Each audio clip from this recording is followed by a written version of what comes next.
अब defence exam crack करना हुआ और भी आसान। त्रिशूल डिफेंस एकेडमी लेकर आए हैं बिल्कुल ही एडवांस लर्निंग ऐप। तो आज ही ज्वाइन करें और स्टार्ट करें अपनी ऑनलाइन क्लासेस। जय हिंद बच्चों। आज बच्चों हम बात करने जा रहे हैं कॉन्सेप्ट में स्ट्रेट लाइन का। स्ट्रेट लाइन जैसा कि आप जानते हैं बहुत ही इंपॉर्टेंट होता है। अगर डिफेंस की बात करें, स्पेशली एनडीए की बात करें बच्चों, तो उसमें हमको कम से कम 13, 14, 15 क्वेश्चन के आसपास आता है।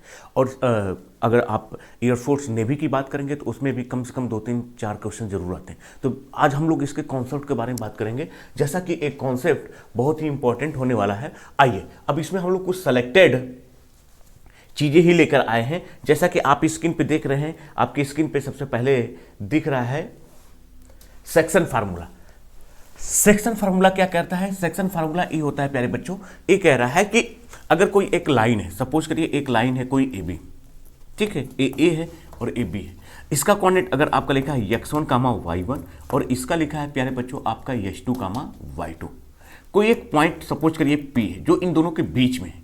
इनको यम और यस के यन के अनुपात में आंतरिक रूप से डिवाइड करता है, इंटरनल डिवाइड करता है। ठीक, तो हमसे पूछता है प्यारे बच्चों कि इसका कोऑर्डिनेट बताइए। सपोज करिए x कामा y है, तो इस P पॉइंट का कोऑर्डिनेट क्या होगा? ठीक, correct coordinate of A point which divide the line segment joining the point P and Q। ठीक, फॉर इंटरनल, इंटरनल के लिए क्या होता है बच्चों?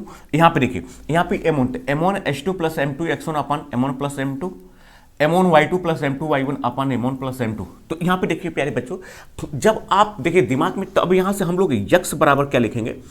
जब आप इसको लेंगे यम को, इसके साथ इसके दूर वाले कोऑर्डिनेट को मल्टीप्लाई करेंगे जब x, तो आप लिखेंगे यम h2 प्लस, इंटरनल में प्लस कर दीजिएगा। जब आप इसको लेंगे तो इसके साथ इसके दूर वाले कोऑर्डिनेट आप लिखेंगे यन x1 और फिर इन दोनों को ऐड कर दीजिए, इसको लिखेंगे m plus n and y बराबर क्या होगा? सेम चीजें, यम y2 प्लस यन y1 upon m plus n। ये हो जाएगा आपका अंतः विभाजन। इसको हम लोग बोलते हैं इंटरनल को अंतः विभाजन।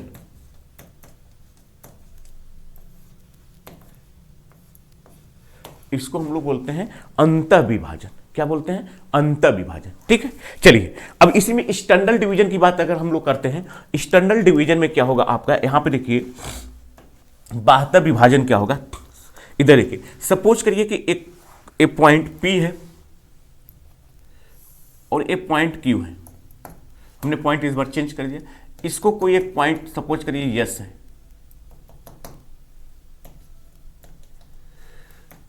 इसका कोऑर्डिनेट x कामा y है। इसको m1 और m2 के रूप में एक्सटर्नल डिवाइड करता है। इसका कोऑर्डिनेट आपका दिया है, ये लिखा है x2 कामा y2। इसका कोऑर्डिनेट आपको पता है, ये लिखा है x1 कामा y1। तो यहाँ से आप x बराबर लिखेंगे, क्या हो जाएगा आपका? यानी कि m1 h2 माइनस, एक्सटर्नल में बीच में माइनस लगा दीजिएगा, upon m1 minus m2 and y बराबर हो जाएगा m1 y2 minus m2 y1, m1 minus m2।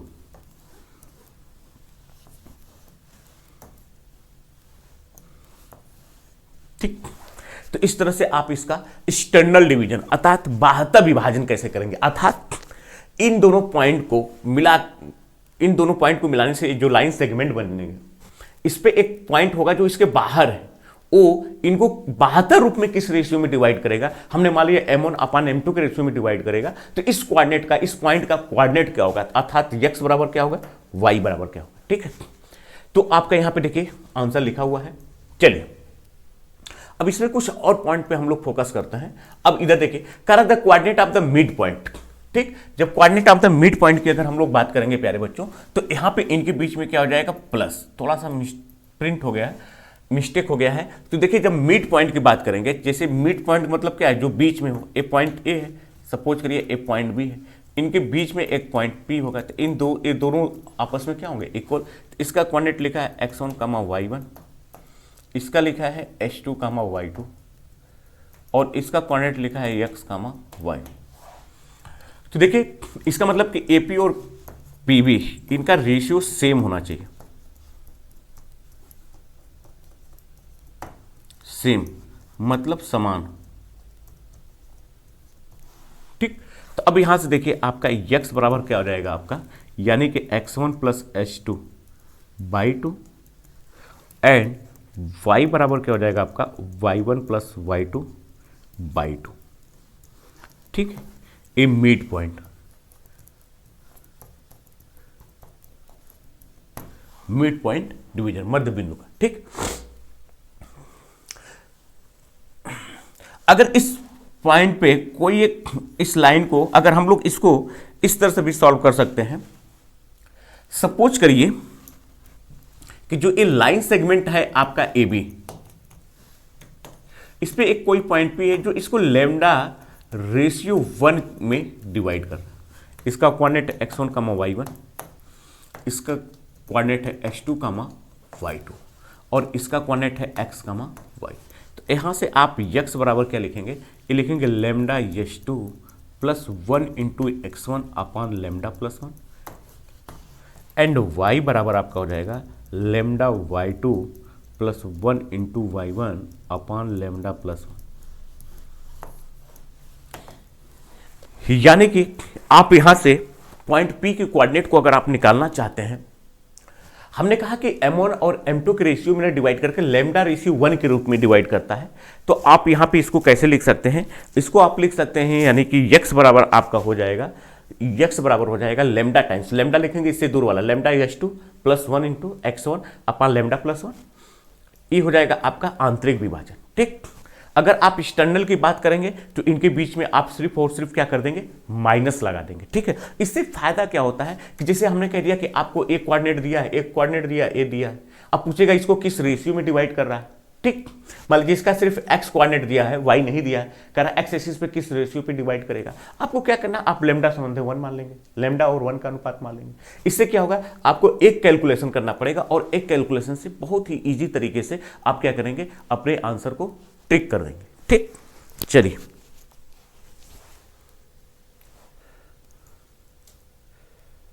अब आइए, ये बड़ा इंपॉर्टेंट है जो कि आपकी स्क्रीन पे देखा कर रहा है, a line ax plus B Y plus C बराबर 0 divide PQ in the ratio lambda 1, then तो what is the value of lambda.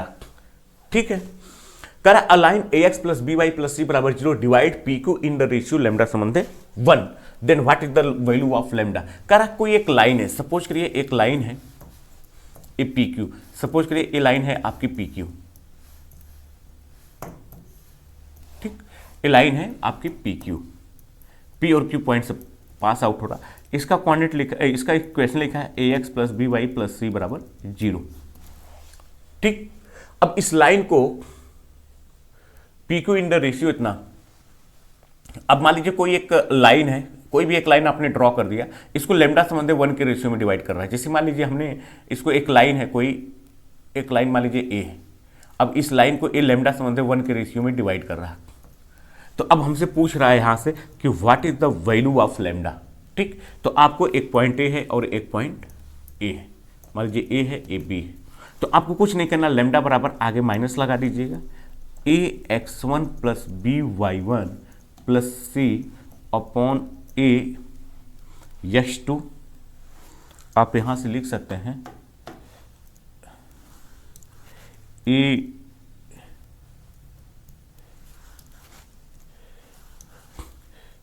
यहाँ हो जाएगा ax2 प्लस by2 प्लस सी।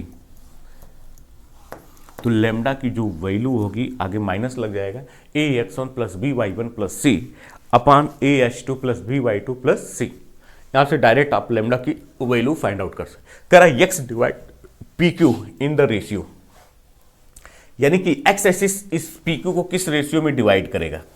तो देखिए यहां से ये दोनों बड़े इंपॉर्टेंट है, x divide PQ in the ratio मतलब किस अनुपात में डिवाइड करेगा। तो आप डायरेक्ट लिख सकते हैं माइनस y1 बाई y2। अगला y डिवाइड यानी y एक्सिस डिवाइड करेगा, divides PQ in the ratio ये हो जाएगा आपका -x1/h2। ठीक, ये दोनों बड़े इंपॉर्टेंट कॉन्सेप्ट है। ठीक है, अर्थात इस लाइन को, जो लाइन PQ है, इसको x एक्सिस किस रेशियो में डिवाइड करेगी और y एक्सिस किस रेशियो में डिवाइड करेगा। ये आपका लिखा है y एक्सिस, ये लिखा है आपका x एक्सिस। ठीक, तो आपको इस टाइप का भी क्वेश्चन पूछता है।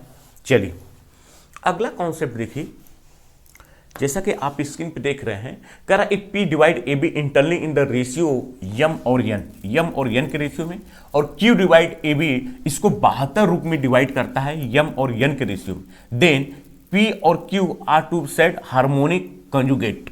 इसको हरात्मक, हार्मोनिक मतलब हरात्मक, कंजुगेट मतलब संयुग्मी of each other with respect to AB। तो इधर देखिए सभी लोग ध्यान से, ये कह रहा है कि सपोज करिए कि एक लाइन है AB, ये है A, ये है आपका B, एक पॉइंट है P, इसको m और n के रेशियो में इंटरनल डिवाइड कर रहा है, और इसके बाद और यहां से देखिए एक पॉइंट है बाहर Q, A यहां से यहां तक A कह रहा है m और A लिखा है n, ये क्या है, एक्सटर्नल डिवाइड कर रहा है।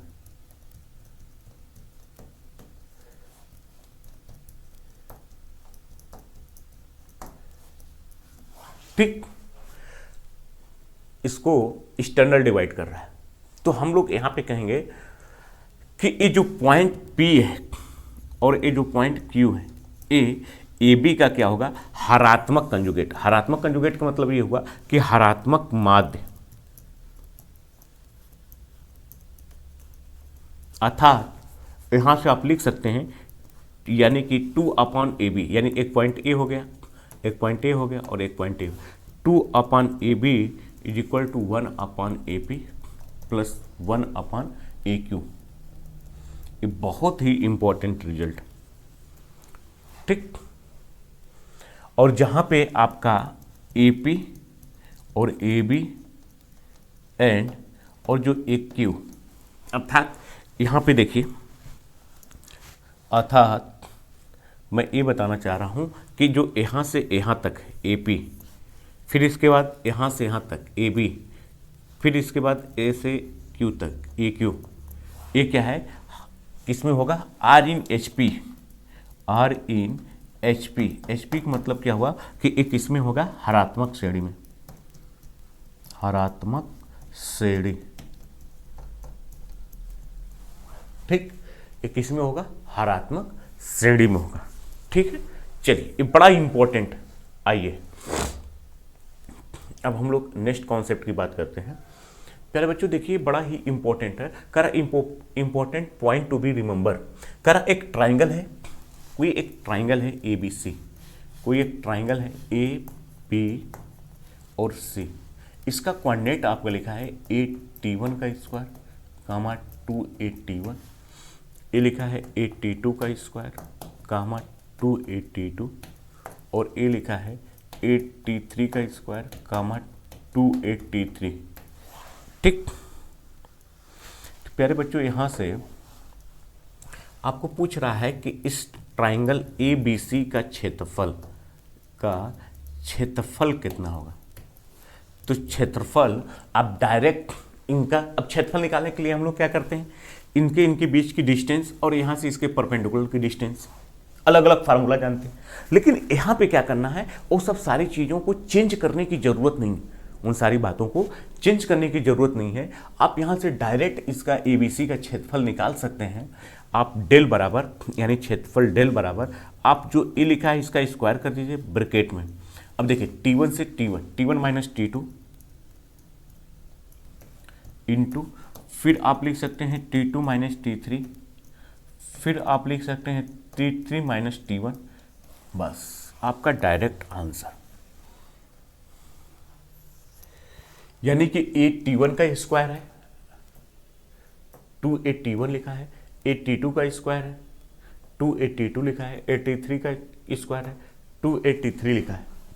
तो इससे जो एक ट्राइंगल आपका बन रहा है, अर्थात जो त्रिभुज बन रहा है, अगर इसकी एरिया की हम लोग बात करें तो आपको क्या करना है, जो ये आगे लिखा हुआ है इसी का स्क्वायर कर दीजिए, T1 minus T2, T2 minus T3, T3 minus T1, और इनका आपस में मल्टीप्लाई कर दीजिए।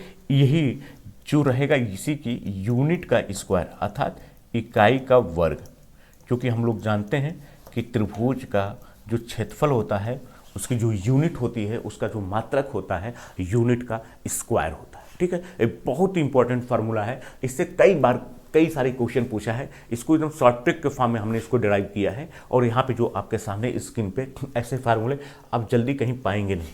ठीक, चलिए आइए इसी संदर्भ में हम लोग आगे बढ़ते हैं। अब देखिए प्यारे बच्चों, आपके सामने एक जो एरिया से रिलेटेड क्वेश्चन पूछता है बहुत ही इंपॉर्टेंट होता है और इसको समझना बहुत ही जरूरी है। ठीक है, तो इस वीडियो को आप लोग देखिएगा भी और अपने दोस्तों के बीच में भी शेयर करिएगा, ताकि ज़्यादा से ज़्यादा डिफेंस की तैयारी करने वाले बच्चों का ज़्यादा से ज़्यादा बेनिफिट हो पाए। यही मेरा आप लोगों से अनुरोध है। कह रहा, a triangle form by the coordinate axis and the line ax plus by plus c बराबर 0 इज, सपोज करिए ABC, अगर A इस फर्स्ट कोऑर्डिनेट से पास आउट हो रहा है, यानी कि उस लाइन का इक्वेशन कुछ A लिखा है, A लिखा है ax plus by plus c बराबर 0 है। A आपका x एक्सिस है, A आपका ओरिजिन है, और A आपका x डैश, A y है, A y y डैश। ये लाइन अगर A x एक्सिस को किस पॉइंट पे कट करेगा, आप कहेंगे यहाँ पे y बराबर 0 पुट कर देंगे, तो आप कहेंगे माइनस का c बाई ए कामा 0। हम कहेंगे y एक्सिस को किस पॉइंट पे कट करेगा, तो आप कहेंगे 0 कामा माइनस c बाई बी। ठीक, ये सपोज करिए कि ए पॉइंट है आपका A और ए है पॉइंट आपका B, अर्थात यहाँ से यहाँ तक की डिस्टेंस जो है वो माइनस c बाई ए है, और यहाँ से यहाँ तक की जो डिस्टेंस है इसको माइनस c बाई बी। ठीक, तो अब ये क्या है, एक राइट एंगल ट्राइंगल बन गया। अगर मैं प्यारे बच्चों यहाँ से बात करूँ कि इस समकोण त्रिभुज का क्षेत्रफल, त्रिभुज AOB का क्षेत्रफल, तो आप जानते हैं 1/2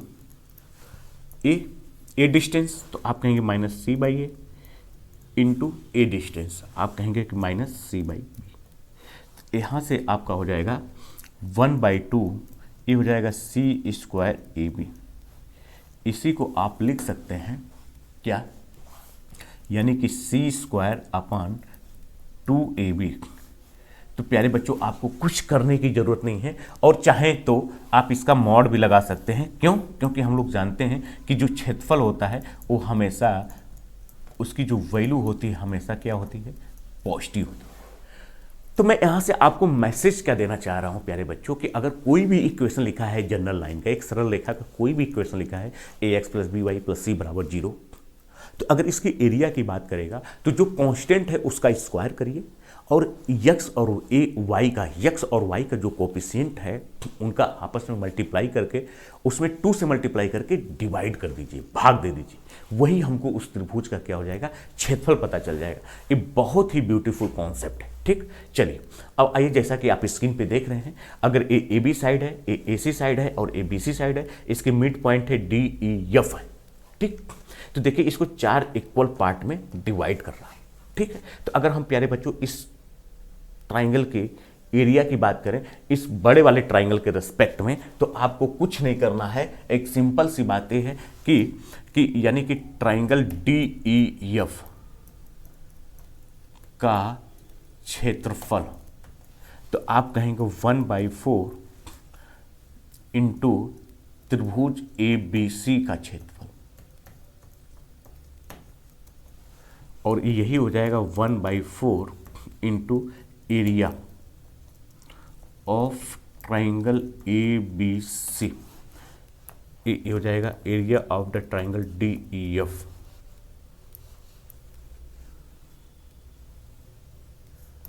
ठीक, ये बहुत ही इंपॉर्टेंट कॉन्सेप्ट।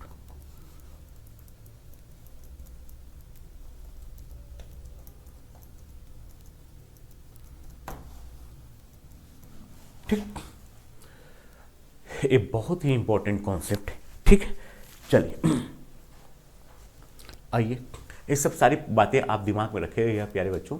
अब एक आइए अगला आपको देखिए, कर एरिया ऑफ द पैरेललोग्राम। अगर एक कोई समांतर चतुर्भुज है, ठीक, एरिया ऑफ द पैरेललोग्राम, अगर इन दोनों एडजेसेंट साइड के बीच का एंगल थीटा दिया है, ठीक, तो अगर हमसे प्यारे बच्चों पूछता है कि इसका क्षेत्रफल बताइए, ये जो लिखा है इसका क्षेत्रफल बताइए, तो कुछ नहीं करना है, सिंपल सी बात है, यानी कि area of parallelogram A B C D, तो आप लिखेंगे ए बी और इनके बीच का जो एंगल है उन्हीं का साइन ले लीजिए, साइन थीटा, यूनिट का स्क्वायर, ठीक।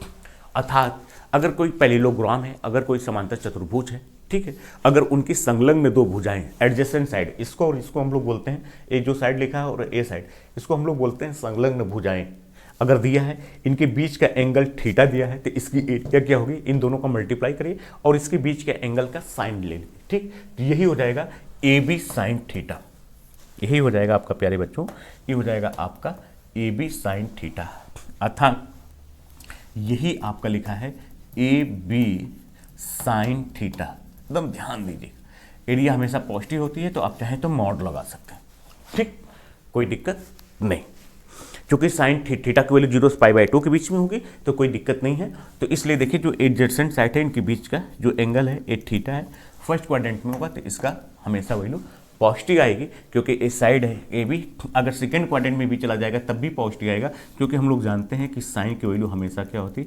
Always positive in first and second quadrant, ठीक। चलिए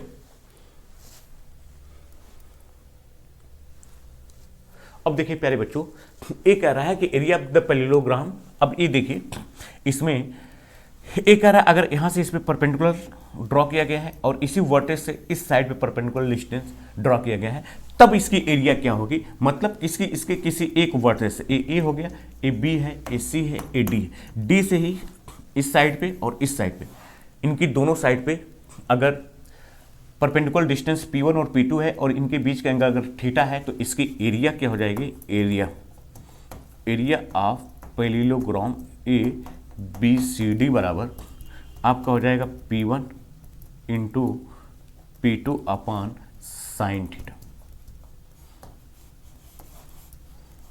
ठीक। तो इनका एरिया क्या हो जाएगा, इसका क्षेत्रफल हो जाएगा P1 P2 upon sine theta, ठीक। ये बहुत ही इंपॉर्टेंट कॉन्सेप्ट है, इस बात को ध्यान दीजिएगा। तो उसमें आपको क्या लिखना था, ए बी साइन थीटा, यहाँ P1 P2 upon sine theta.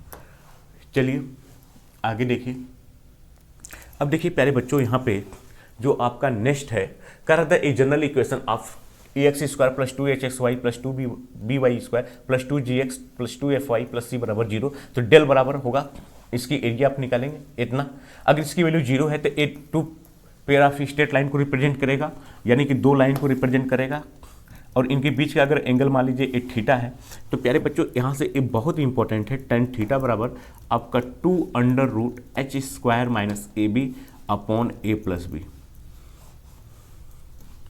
ax² + 2hxy + by² + 2gx + 2fy + c बराबर 0। एक्स और वाई में सेकेंड डिग्री का इक्वेशन है। अगर इससे हम लोग डेल का मतलब हो गया AHG HBF GF C, अगर इसकी वैल्यू 0 के बराबर आती है तो ये जो इक्वेशन लिखा है प्यारे बच्चों, ये दो सरल रेखाओं को रिप्रेजेंट करेगा, रेखाओं को प्रदर्शित करेगा। अगर एक ये मान लीजिए लाइन L1 है, ये लाइन L2 है, अगर एक दूसरे को किसी पॉइंट P पे कट कर रहा है, इनके बीच का एंगल थीटा है, तो यहाँ से आप tan थीटा बराबर 2√h² - ab upon a + b, ठीक। चलिए, तो प्यारे बच्चों, जैसा कि आप देख रहे हैं, आज हमने आपसे बहुत ही इंपॉर्टेंट टॉपिक पे बात की है, जिसका नाम है सरल रेखा अर्थात स्ट्रेट लाइन।